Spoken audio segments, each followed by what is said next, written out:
Hey everyone, it's your casual gamer Meep here, and welcome back to the channel. With this video, I wanted to build off of the Making Myers Great Again video, and instead focus on a specific and somewhat controversial group of items, and that is the keys. Right now there's three different rarities of keys in the game. There's the broken key, the dull key, and the skeleton key. The primary focus of the keys is one of two functions. The most popular one is escaping through the hatch, which you can do with either the dull or skeleton key, and the secondary function is using their channeling abilities to read auras, depending on the add-ons you have attached to it, that is. A little bit of a history lesson for newer players out there watching this video. Prior to patch 5.3.0, an entire team of survivors could escape through the hatch if certain conditions were met with a single survivor using a skeleton or dull key. This was a very powerful effect that was divisive to the community for so long, as Killer's player thought, with justification, it was too strong of an effect that could end games prematurely and deny the killer gameplay potential. Since the change to the hatch mechanic on patch 5.3.0, the hatch only spawns when there's only a single survivor left alive, meaning only one survivor each trial is able to take advantage of the key when it comes to opening the hatch, that is. This greatly bottlenecks that aspect of the item, and let's be honest, when was the last time you saw a survivor use a key for its aura reading potential? You can comment down below, I'll wait. 2 hours later. Anyways, I think what holds the key back from achieving its aura reading potential is the fact that its aura reading is tied to a charge system. Each key has a different number of charges you can use, with the broken key having 10 charges, the dull key having 5, and the skeleton key having a decent 30 charges. Out of the three, the broken key is often considered the worst item in the game because it can literally do nothing on its own. It can't open the hatch or read auras by itself. This item is purely meant for aura reading, and as such, you need to use one add-on slot for an aura reading add-on to begin with, and one of the prayer bead add-ons to extend the amount of time that you can read auras with it, because it only has 10 seconds worth of aura reading altogether. Compared to the other two keys, you're not going to be using the dull key for its aura reading, as it has the least amount of charges compared to the broken and skeleton key, and it's best often used for opening the hatch as a compromise of its two counterparts. The skeleton key, on the other hand, is the best of both worlds, as it's both able to open the hatch and has the longest amount of charges to channel for aura reading. But despite the number of charges it has, again, you're going to be using an add-on slot for its aura reading and a prayer bead add-on to extend the duration that you can read auras with.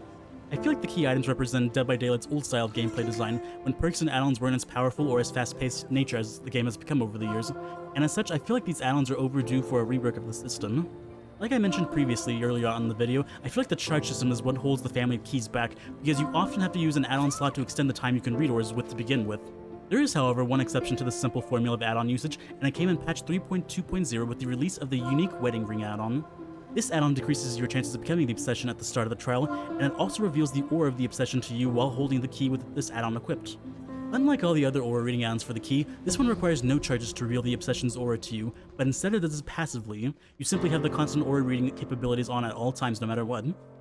So this single add-on to me represents more modern gameplay design and proves that the key doesn't need a charge system overall to reveal auras to you at all. I think this passive aura reading should be extended to the other aura reading add-ons, specifically to the gold token and the Rota token in particular. These add-ons reveal the aura of survivors when they're within range of you. The gold token does it by 48 meters and the Rota token is by 24 meters. And a little bit of a fun fact is these two add-ons do not stack their values, but instead you need to use the Scratched Pearl add-on, which extends the aura reading by 12 more meters. Knowing where your teammates are, especially in solo queue, can allow you to make better gameplay decisions by seeing what they're doing. It's no coincidence that there's many aura reading related perks in the game, and wouldn't it be nice if you could equip one without having to use a perk slot? By making the aura reading add-ons of the tokens passive in nature, you could and should be able to free up a perk slot with it. Of course, with a greater range in the perk bond, the gold token would have to increase in rarity to make up for the fact that it would be passive the whole time. This would become the key's new and only ultra rare add-on because of its strong effect, whereas the Rota token would remain the same rarity. The Scratched Pearl, on the other hand, would need to increase in rarity, because without having to waste an add-on slot for an increased duration, this add-on would be more widely picked, as increasing the range of aura reading is very useful. I feel like with this change it would be very useful, as it would allow the Rota token the same range effect that the perk bond does at tier 3, and allow the gold token to reach halfway across the map, generally speaking. So the Scratched Pearl would become a green rarity add-on as a compromise of having both great synergy with the other aura reading add-ons, but not having any function without the other aura reading add-ons, thus placing itself in the middle of add-ons functionally and rarity-wise. As for the last aura reading add-on the key currently has, it is the Blood Amber. This add-on reveals the aura of the killer when they're within 32 meters of your location while charging up the key. Without a charge system, this add-on would be really oppressive by allowing a survivor to basically have infinite wall hacks against the killer while in close range of them. So to keep the add-on focused on the killer's aura reading, while both being strong and fair, I think it would be cool if it had a Dark Sense effect where you get to see the killer's aura every time a generator is completed for like 12 seconds-ish. I think this would be a fair change overall, as the effect would happen periodically throughout the trial and allow you to make better gameplay decisions overall. Now if you're looking at this and saying this is a better version of Dark Sense, then yes it is. Dark Sense in its current form, in my humble opinion, is a waste of a perk slot and should be buffed altogether. The next set of add-ons I want to discuss are the protection ones. There's the Weaved Ring that protects you from losing the key if you die, and the Milky Glass that lets you keep your add-on if you open the hatch with it. The Weaved Ring is honestly fine as is, as dying with the key is more prevalent than escaping through the hatch with it, and because it acts as a whiteboard, it justifies its rarity overall. The Milky Glass, on the other hand, should be lowered in rarity to reflect the decreased opportunity to escape through the hatch with it, since it now only spawns for the last remaining survivor. While it does provide a decent effect, it is very situational, so I think a yellow rarity placement is suited for the Milky Glass. And now for the Elephant in the Room add-ons, the Prayer Rope and the Prayer Beads. They currently extend the duration the keys can channel their auras by 10 and 15 seconds respectively. And let's be honest here, anytime a key is used for aura reading, it's always paired with the Prayer Beads. Its lower rarity allows you to have as many of them as you would Prayer Rope add-ons, and its increased duration overall just makes it the better choice. A simple solution to that is decommissioning them altogether, so basically they wouldn't be filler anymore in the Bloodwebs. Otherwise, reworking them to be somewhat useful, I'm taking inspiration from their prayer aspect. When I think of prayer in the context of Dead by Daylight, I think of altruism and working together to survive. For the Prayer Rope, I think it would be a decent effect if it revealed your aura to your teammates. I think this effect would also be thematically appropriate with its flavor text that reads, "Pray all you want, your words are getting lost somewhere up there in the fog." I say it's a fitting effect because you don't know the value you're getting from it, as it benefits your teammates and not you directly, so it's like the text reads, "Your words are getting lost."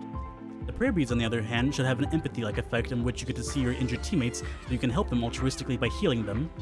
However, it would be kind of OP if it had an unlimited range like the perk Empathy does, but I'm putting a cap on it so it's only limited to 48 meters like the gold token. I would also raise its rarity to green, as 48 meters is still a considerable amount of distance, but it would still be weaker than the gold token, as this virus would have to be injured for you to gain its aura reading benefit, and it would still be stronger than the eroded token because of its increased range value.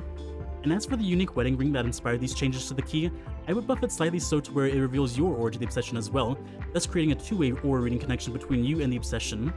A wedding ring symbolizes the connection between two people, and it's my rationale for why the obsession should also be able to see your aura as well. With this buff, it'd be worthy of keeping its purple rarity, all while making it distinct and strong enough when compared to the other aura reading add-ons. And as for the keys, the Broken and Dull keys would remain the same without their charge system. However, without the charge system, the Dull and Skeleton key would basically be identical. To distinguish the two, I would give the Skeleton key a built-in Milky Glass function where you get to keep the item if you successfully use it on the hatch. A Skeleton key by its nature has the ability to open many locks over and over again, and I feel like this would be a fitting secondary effect to its hatch opening ability. So yeah, these are the changes I would make to the key category items. Let me know down below in the comment section on your thoughts regarding these changes. I'm Meatless3, and I will see you next time. Goodbye for now.